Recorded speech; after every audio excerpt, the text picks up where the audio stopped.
잠언 21장 7절부터 14절을 가지고 말씀드리겠습니다.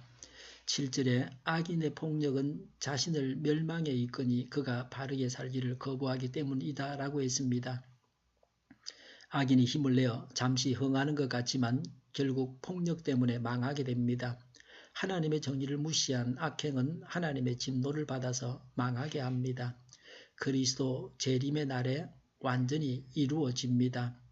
8절에 죄인의 길은 구부러졌지만 깨끗한 사람의 행실은 올바르다고 했습니다.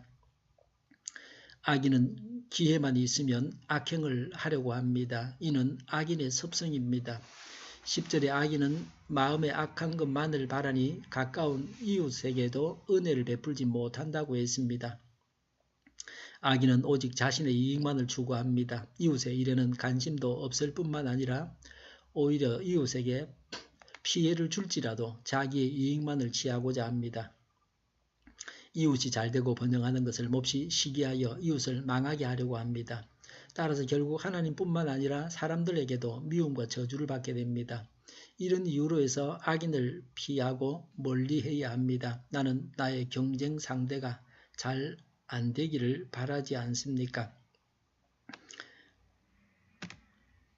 12절에 의로운 하나님은 악인의 집을 주목하시고 그를 재앙에 빠지게 하신다고 했습니다. 하나님은 이 세상에 일어나는 모든 일을 다 살펴보고 계십니다. 그래서 사람의 행위에 따라서 보응하십니다. 현재의 생활에 방심하지 말고 항상 자신을 돌이켜 범죄하는 일이 없도록 주의해야 합니다. 9절에 다투기를 좋아하는 여자와 넓은 집에서 함께 사는 것보다 차라리 다락 한 구석에 혼자 사는 것이 더 낫다고 했습니다. 가정에서 아내의 중요성을 일깨우는 말씀입니다. 미련한 여인은 자신의 생각만을 일방적으로 주장합니다. 시도 때도 없이 불화를 일으켜서 가정의 행복을 깨뜨립니다. 미련한 여인과 살면은 마음의 평안을 누리지 못합니다. 비록 고달프더라도 혼자 사는 것이 보다 나은 생활을 하게 합니다. 가정의 행복은 재물에 달려있는 것이 아니라 지혜, 즉 신앙의 바탕을 둔 가족 간의 신뢰와 애정에 달려 있습니다. 가정의 필수품은 재물이 아니라 화평입니다. 그리스도를 주인으로 모시고 가정천국을 이루어야 합니다. 11절에 오만한 사람이 벌을 받으면 어수룩한 사람이 깨닫고 지혜로운 사람이 책망을 받으면 지식을 더 얻는다고 했습니다. 오만한 사람은 하나님을 정면으로 대적하여 회방하는 악인입니다. 어수룩한 사람은 지적 도덕적으로 성숙하지 못하여 말씀에 은 훈계를 잘 받아들이지 못하나 근본적으로 악한 마음을 품지 않는 자입니다. 하나님은 거만한 자를 벌하셔서 하나님을 대적하는 자의 말로를 보이셔서 어리석은 자가 스스로 잘못을 깨우치도록 유도하십니다.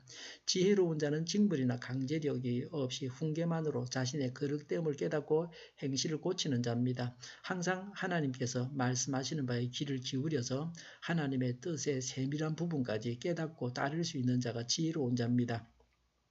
13절에 가난한 사람의 부르짖음에 귀를 막으면 자기가 부르짖을 때에 아무도 대답하지 않는다고 했습니다. 하나님은 사람의 행위에 따라서 보응하십니다. 하나님은 남이 어려울 때 외면하는 무자비한 자의 호소를 외면하십니다.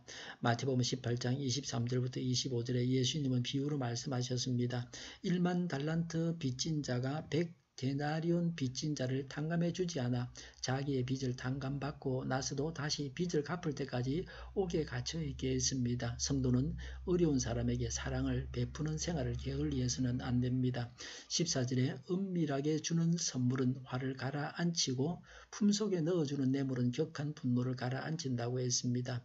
한 할아버지에게 홍시를 좋아하시면 갖다 드릴까요? 했더니 지금은 말을 하고 싶지 않다고 하셨습니다. 기분이 좋지 않아 보였습니다. 잠시 후에 감을 갖다 드렸습니다. 아주 좋아하시면서 받으셨습니다. 선물을 주면 좋아하게 되어 있습니다. 뇌물이 우리 사이에 문제가 되고 있습니다. 뇌물을 먹여야 일이 되는 사회 구조를 가지고 있습니다.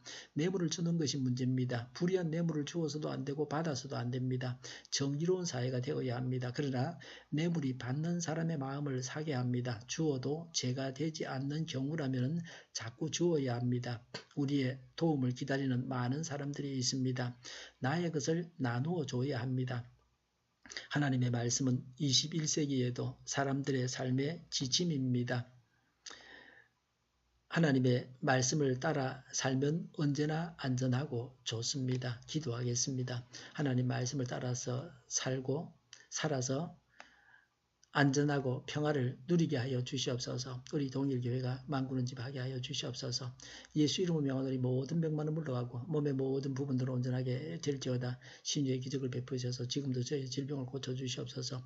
저희와 교회와 이 나라의 민족을 불쌍히 여겨 주시옵소서. 독재 정권이 무너지고 평화 통일을 이루고 민족 번영의 길로 나아가게 하여 주시옵소서. 전쟁 위험이 사라지게 하시며 북한의 핵 문제를 해결하여 주시옵소서. 신앙의 자유를 늘 누리며 살게 하여 주시옵소서. 하나님을 대적하는 세력들이 바로 망하게 하여 주시옵소서. 국회와 정부가 하나님 기뻐하시는 법만을 만들게 하시며 반성경적인 모든 법과 내기와 영들이 지구상에서 즉시 철폐되게 하여 주시옵소서. 대통령이 통치를 잘하게 하시며 지진이 일어나지 않게 하시며 출산율이 올라가게 하여 주시옵소서. 자녀를 낳고 살만한 나라가 되게 하여 주시옵소서. 악한 이념과 사상들이 다 사라지게 하여 주시옵소서. 에너지 정책, 재활용법 정책을 제대로 세워서 집행하게 하여 주시옵소서. 늘 맑은 공기를 마실 수 있게 하여 주시옵소서. 오늘도 성령님을 따라서 차고 넘치는 삶, 복된 삶을 살게 하여 주시옵소서. 감사와 찬양을 주님께 돌려드리며 예수님의 이름으로 기도하옵나이다. 아멘.